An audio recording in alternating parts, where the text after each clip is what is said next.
extra time. Yeah, it's been interesting. Obviously, a different world we live in currently in terms of what we're used to, and being in isolation, that was a little bit different. But I think after a long plane ride, it's not too bad. Being stuck in the room for a little while, get some rest and recover. But as you can see outside, the weather's not really playing ball with us. But we've had a couple of good days at the indoor centre, and just get some work and get back into some cricket. Yeah, can you tell us about your experiences? I think you came to England a couple of years ago and played a couple of games for Yorkshire. Yeah, it was actually a really good experience to come over and play some county cricket, and things probably didn't go as well as I'd liked. Well, played one game and it rained out the other one, and then that one game it was a bizarre game, something unreal. I got a bit of tap from Darren Stevens, who was, I think, unleashing a bit of venom towards the back end of the season, trying to regain a contract. So, it was a great experience, and I think I learnt a lot from it and took a lot back. And yeah, it's nice to kind of be back here. I've always enjoyed my time in England. I've played a couple of seasons of club cricket down here at Cranley Cricket Club in Surrey as well. So, I've spent a bit of time here, and I do enjoy playing a bit of cricket in England. Talked to a lot of the bowlers about the Duke ball, but what does the Duke ball mean for a spinner? Yeah, obviously it's a little bit different to the kookaburra we're used to at home, but I think once you get used to a Duke ball, it's actually quite nice to bowl with as a spinner. You get a lot more of the seam than you would be able to on a kookaburra. So it takes a little bit of getting used to, but once you've kind of figured it out, it's actually quite a lot of fun to bowl with. Your assessment, is it different lines and lengths over here, or? I think it changes slightly, but I think it'll still just be dictated based on the surface and what we're up against, kind of thing. So I guess it's one of those things that different grounds, different situations, different lengths, but you just got to be adaptable, and I suppose that's what international cricket's all about, being able to adapt on your feet and being able to change those things on a day-to-day basis.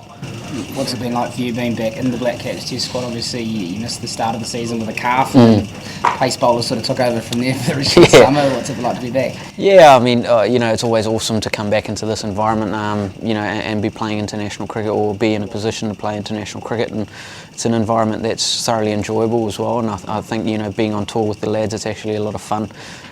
You've got some really, really elite cricketers, and it's a good environment also just to talk cricket and I guess learn from other people around how they go about their business and what they've experienced here in the past and stuff like that. So it's always nice to be back and back in the fold of international cricket, and it's something that I'm looking forward to. It's a big tour ahead, and it's quite exciting.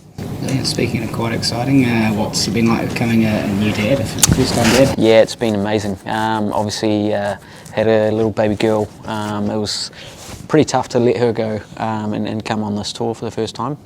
So it's the first kind of big tour away from her. So it was, it's been an unreal experience. It's awesome, every time you check in with her again, and you see her grow every day, kind of thing. And I suppose she's so young that every day she's changing. She's starting to pick up a bit more of her personality and stuff like that. So it's really, really cool. And I mean, I've found it really rewarding so far.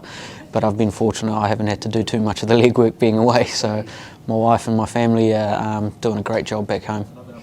2 tests against England, but then a World Test Championship final, which is literally just going to be out this window. What's that like to look at the venue most days? Well, we're quite fortunate. We've got balcony, so we're overlooking this ground all the time. And I remember kind of coming here and getting off the bus. Initially, I looked at the ground and I go, this looks a little bit small, and then I kind of got up onto the balcony and I was like, actually it's a pretty good ground and decent size, and knowing that the final's going to be out there in a month or so, it's quite exciting, and it's, even though it feels so far away, I know it's going to come around real quick. So I guess you look forward to hopefully donning the whites out there and representing the country, and it'll be a special, I guess, 5 days, I'm sure, for everyone involved.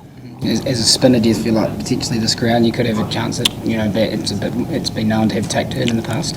Yeah, 100%. I mean, if you look at not only that, but you look at the size of the ground, I think sometimes the size of the ground can also play a big factor for spinners. But also knowing that the history and what people have said about this ground in terms of, the surface and the fact that spin plays a big part. I mean, you hope that you get an opportunity to go out there and perform for the team. I think as a spinner you thrive on situations where you have an opportunity to contribute to the team and contribute to the environment, especially as a New Zealand spinner, knowing how few an opportunity we get. So every time you do get an opportunity, you kind of frothing for it and looking to really take it up for what it is. So I mean, if we get the opportunity out there and it starts going a little bit, no doubt we'll be licking our lips trying to do everything we can to take a few wickets. And what would that prospect be like of taking on India for you personally in a World Test Championship final? I mean, for the boy from Mumbai, that would be... Yeah. I mean, I just got goosebumps thinking about it, to be honest with you. From where I started my journey in terms of, immigrating to New Zealand to then be in a position where you're in England, the home of cricket, playing against India, one of the best nations when it comes to cricket, but also, I guess, your birth country. But representing New Zealand, which I now call home, it's kind of like going full circle. But that's my cricketing journey, and I guess it would be quite rewarding to play against India out there, and I hope I could sit back and kind of look back at something like that in the future and go, "Well, that was an amazing time in my career," and something that I'm sure any cricketer would cherish for as long as they live, and be a hell of a story to tell later on. Hit the subscribe option and the bell icon to get all the exclusive sports videos on Extra Time.